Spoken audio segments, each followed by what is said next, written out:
1929년 미국. 주무실 겁니까? 뛰어내리실 겁니까?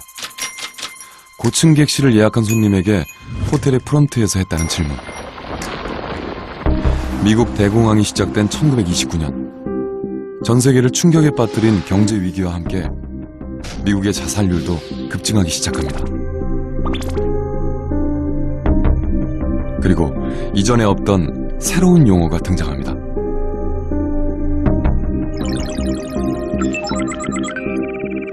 이코노사이드. 경제와 자살의 합성어입니다. 경제적 이유로 인한 자살이라는 뜻이죠. 이코노사이드는 미국 대공황 시기 자금을 잃은 금융인들이 고층 빌딩에서 투신 자살한 것에서 시작된 단어입니다. 그런데 최근 이 단어가 다시 수면 위로 떠올랐습니다.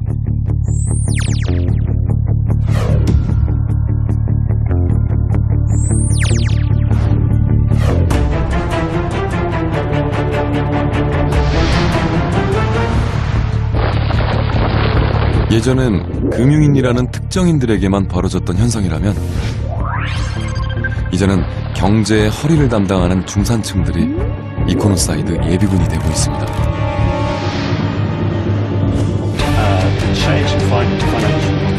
So a change in financial difficulties has had a big impact on suicide rates, or a chain of the recession and its associated effects has had a big change. Yeah. Without a doubt, I think economic factors contribute, possibly one of the largest triggers for suicide.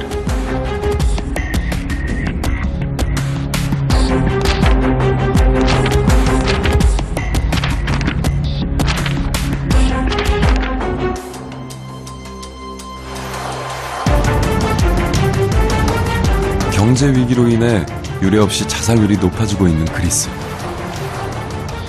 세계는 지금 그리스에서 벌어지고 있는 이코노사이드를 주목하고 있습니다.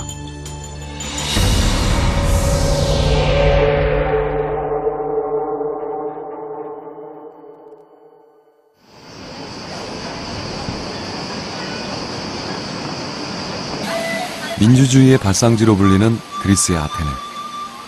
신타그마 광장은 그리스 최초의 헌법이 공표된 곳입니다. 그런데 2012년 봄, 이곳에서 충격적인 사건이 벌어집니다.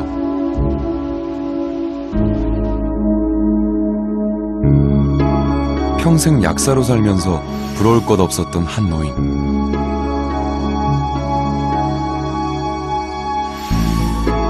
약사라는 직업은 그의 자부심이었습니다.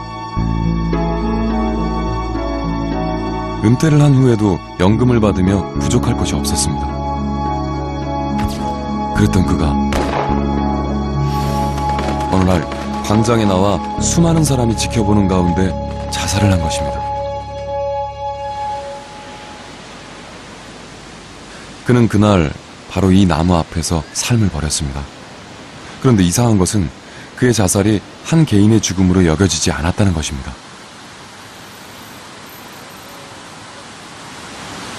There were many letters all over, around, and flowers all around here.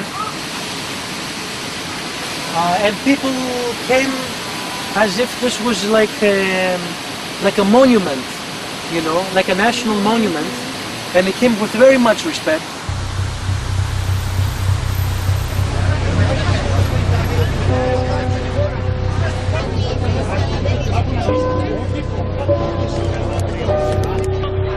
약사 노인이 죽은 그날 밤, 신타그마 광장에는 수천 명의 시민들이 모였습니다.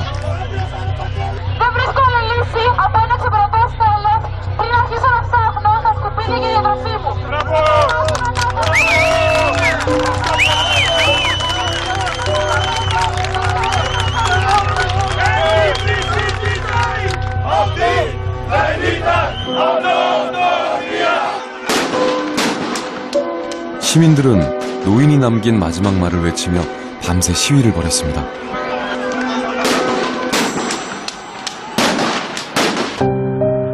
약사 노인은 왜 스스로 목숨을 끊었을까요? 그리스인들은 왜 그의 죽음에 분노했던 걸까요?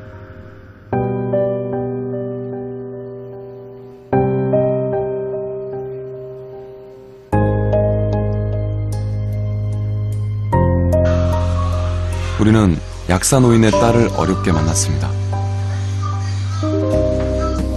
Ο πατέρας μου είχε τελειώσει τη φαρμακευτική, ήταν λοιπόν φαρμακοποιός, μπορούσε να κάνει τις επιλογές του και μπορούσε να έχει μια σχετική ποιότητα στον τρόπο ζωής του. Αυτά μέχρι το 2009. 한평생 약사로 일했던 그에게는 넉넉한 연금이 보장되어 있었습니다. 그런데 그리스의 경제 위기가 오면서 연금이 대폭 삭감됐고 노인은 자신의 약값조차도 마련할 수 없을 정도로 생활이 갑자기 궁핍해졌습니다. 그는 평생 동안 성실하게 살아온 자신의 인생이 모욕을 받았다고 느꼈습니다. Η κατοχική κυβέρνηση Τσολάκογλου εκμηδένισε κυριολεκτικά τη δυνατότητα επιβίωσής μου, που στηριζόταν σε μια αξιοπρεπή σύνταξη που επί 35 χρόνια εγώ μόνον, χωρίς ενίσχυση κράτους, πλήρωνα για αυτήν. Δεν βρίσκω άλλη λύση από ένα αξιοπρεπές τέλος πριν αρχίσω να ψάχνω στα σκουπίδια για τη διατροφή μου.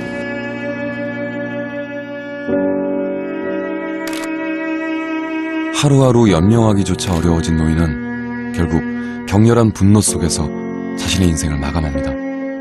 그런데 이 일은 약사 노인 한 사람만의 문제가 아닙니다.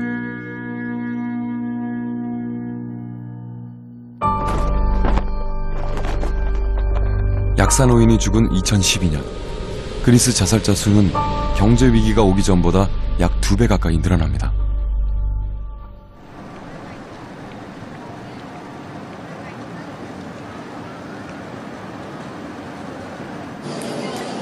그리스는 OECD 국가들 중 자살률이 가장 낮은 국가였습니다. 낙천적인 국민성, 에게의 푸른 바다가 안겨준 풍부한 자원과 따뜻한 날씨.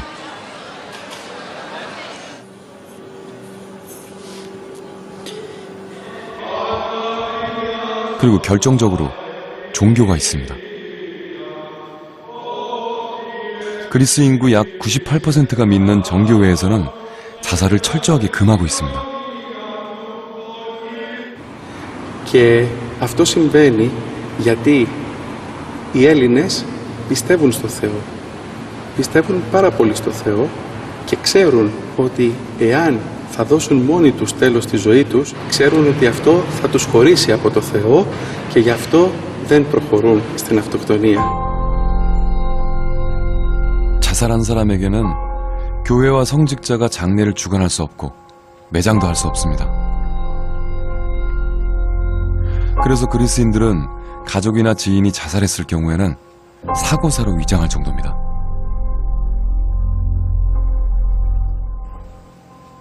Έχουν κοινωνικοποιηθεί στην αρχή της ζωής τους σε συνθήκες στην Ελλάδα όπου η αυτοκτονία είχε πάρα πολύ έντονα στιγματιστεί. 종교의 교리, 자살을 금기시하는 사회적 분위기, 그리고 자살자 유족에 대한 낙인. 이 때문에 그리스는 유럽에서 자살률이 가장 낮을 수밖에 없었습니다. 그러나 경제 위기가 몰아닥쳤던 2011년까지 그리스의 자살률은 무려 45%나 늘어나게 됩니다. 그리스에서 갑자기 늘어난 자살률에 세계 여러 나라 학자들의 관심이 집중됐습니다. 공중보건 전문가인 옥스퍼드대 스터클러 교수. 그의 주요 관심사는 경제 위기와 세계 자살률의 상관관계입니다.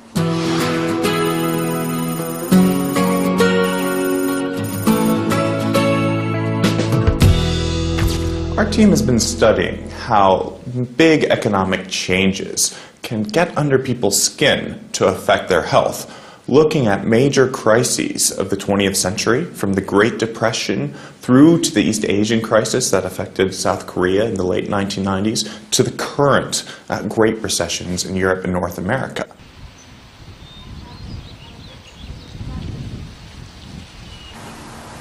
그리스의 경제 위기가 구체적으로 자살률을 얼마나 늘렸는지 밝혀낸 학자도 있습니다.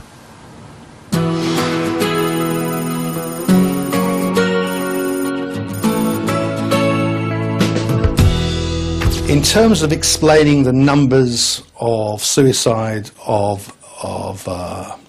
in Greece over the period of the financial crisis, so we're looking at 2010, 2011,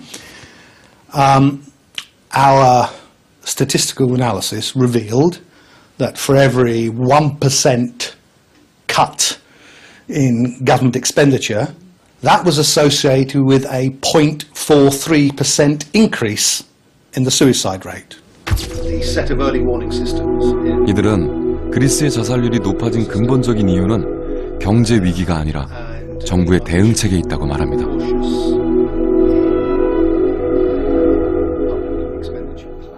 Greece implemented deep budget cuts and austerity measures to their health and social protection system.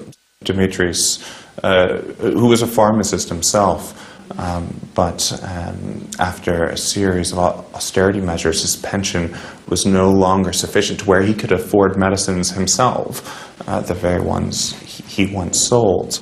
He blamed the government. He blamed the austerity measures in Greece that led him feeling no way out. In Greece, there is, historically has been, quite generous occupational pensions. And there is some measure of unemployment benefit and support, and there has been a reasonable provision in terms of public health care. But it's those items of expenditure which have been subject to quite draconian contraction and cuts, and this has led to widespread social disturbances, depression, and indeed a spike in the suicide rate.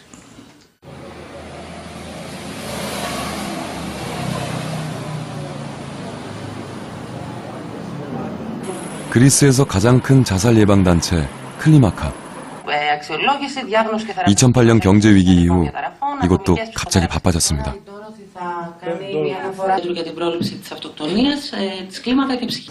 Στη συνέχεια το 2007 κάναμε τη γραμμή παρέμβαση για την αυτοκτονία.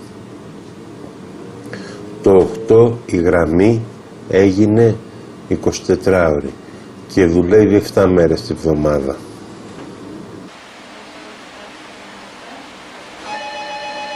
(24시간) 운영된다는 자살 예방 상담 전화.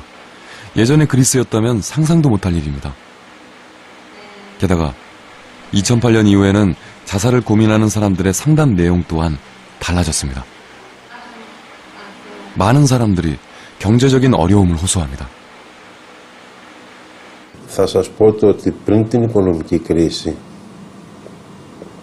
το 2007 και το 2008 από τους πολίτες που μας έπαιρναν τηλέφωνο το 25% ανέφερε ως ένα από τα κύρια προβλήματά του την οικονομική του κατάσταση, τα οικονομικά του προβλήματα. Μετά αυτό έγινε 75% και αυτό είναι ένας τριπλασιασμός του ποσοστού που δεν μπορούμε να τον παραβλέψουμε.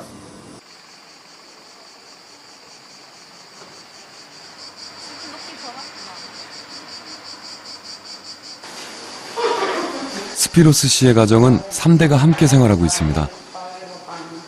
이들이 한 집에 살게 된 건 경제 위기 직후부터입니다. 생활비를 조금이라도 줄이기 위해서죠. 이 집의 가장인 스피로스 씨는 그리스 정부의 선박 엔지니어로 19년간 일하며 높은 연봉을 받았습니다.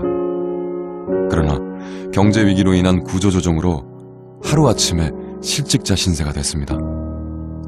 Στην ανεργία ήμουνα 3 χρόνια, 3,5. Επίδομα ανεργίας δεν έπαιρνα. Έκανα ό,τι δουλειά έβρισκα, αρκεί να έβγαινε ένα μεροκάματο. Αυτή τη στιγμή εργάζομαι μεν, αλλά δυστυχώς δεν πληρωνόμαστε.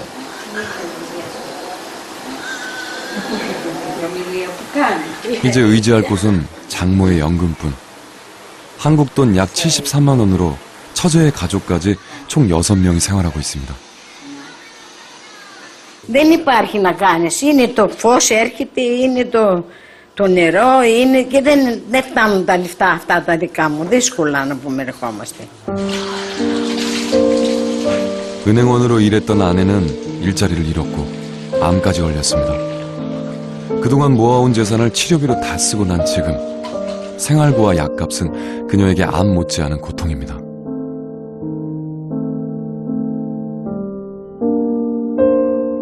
Ο πόνος δεν αντεχότανε και να βλέπεις και να μην έχεις και φως, να μην έχεις και εκείνο, να μην έχεις και το άλλο. Και πολλές φορές έλεγα στον άντρα μου, πάρε ένα πιστόλι ή σκότωσε με ή θα πέσω από το μπαλκόνι. Το έχω σκεφτεί. Όμως ήταν ο μικρός αυτό που με κράταγε. 절망 속에서도 유일한 희망은 스피로스 씨의 아들입니다. 그러나 끝이 보이지 않는 불황에 이젠 아이의 미래마저도 걱정스럽습니다. Στο δημοτικό του παρέχουν τα βιβλία, του παρέχει τα τετράδια, του παρέχει αυτά. Όχι, αν δεν τα πληρώσεις δεν τα παίρνεις, δεν μαθαίνει. Να ζήσω γιατί σκέφτομαι ότι με όλα αυτά τα πράγματα που υπάρχουν γύρω μας σήμερα, τι θα γίνει ένα παιδί 10 χρονών.